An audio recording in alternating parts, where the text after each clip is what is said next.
Shane Carr. I wasn't sure if I get to do this tonight or not. You never know. It is definitely the time of year when I am super busy. But I have a story for you guys tonight that happened back in 1995. We had an addition to our family at that time, a little puppy dog that ended up being named Gossamer.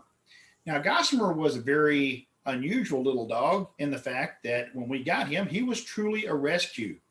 He was probably about 6 weeks old whenever we got him. And the kids down the street, knowing that we loved pets, brought Gossamer to our door and said, here's you a new dog. Well, he was such a sight to behold, not any type of animal that you would want brought to your door because he had been severely abused. He had scars on him where he had been hung with baling wire. He had cigarette burns on portions of his body. He was covered with fleas. His belly was distended. He was not a very attractive puppy dog. However, of course, we had some pretty soft hearts for him, took him in, cleaned him up, took him to the vet. They dewormed him, did a lot of other wonderful things to him that he did not enjoy. But they told us, yes, he's going to be a very small dog. He's going to be some type of terrier. That's what we think they said. Maybe we misunderstood and thought that's what they said, but maybe it was he was going to be a terror.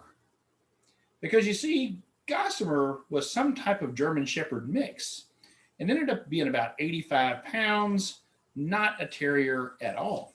He was a very large dog, but very, very loving. He was very much affected by his mistreatment, however, and was very, very protective of our family. He loved us, but he hated everybody else. And I mean, he hated everybody else. He didn't like nobody. But man, that dog was so much fun. That dog ran around that house and played with the other dogs and just would. They had this circuit in our house where they would run, and never once hit the cushions on the bottom of the couch, but bounce off those back cushions. Pow, and just around in a circle.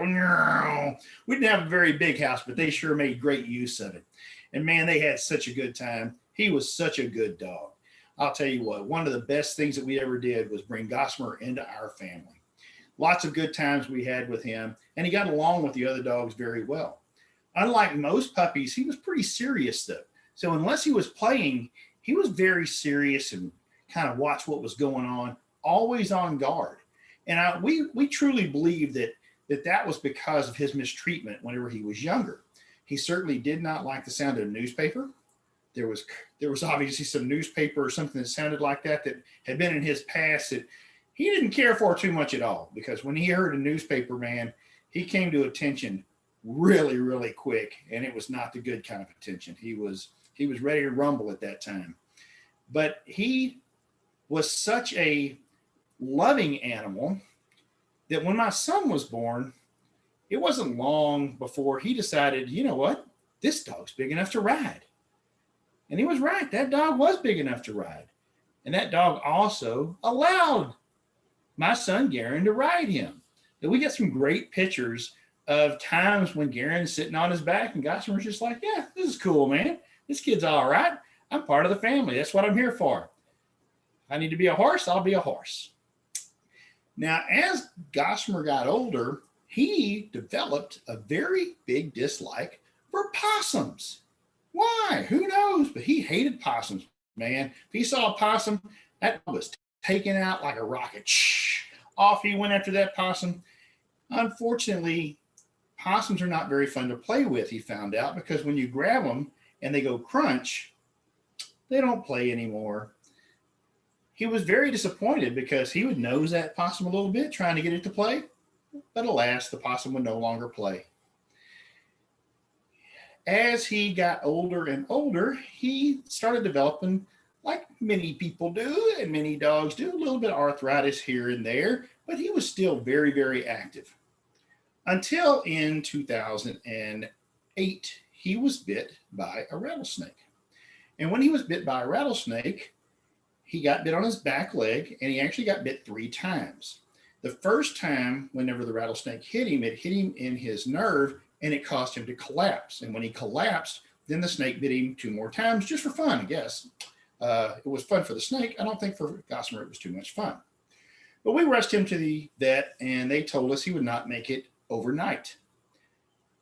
Not only did he make it overnight, he made it the next night, even though they told us he wouldn't. And then he made it another night, even though they told us he wouldn't. In fact, he lasted almost 3 more years before that snake bite. Finally, the venom worked its way through his system and caused him to be crippled, and he could no longer function. But even in those last years, he was a warrior, man. That leg drew up, and he built a new pad on the top of his foot. Have you ever heard of such a thing? He built a pad on the top of his foot so he could keep up with the Joneses, man, and still chase down them possums. One of the last things he did before he finally got knocked out and couldn't go anymore was he chased down one last possum there at our property in Tomball, Texas, and took that sucker out, and he was a happy, proud dog. I hope you enjoyed talking about Gossamer, or having me talk about Gossamer tonight. He is one of the fondest memories I have of my pets. We loved him very much and still miss him to this day. But I thought I'd share my story of Gossamer with you this evening.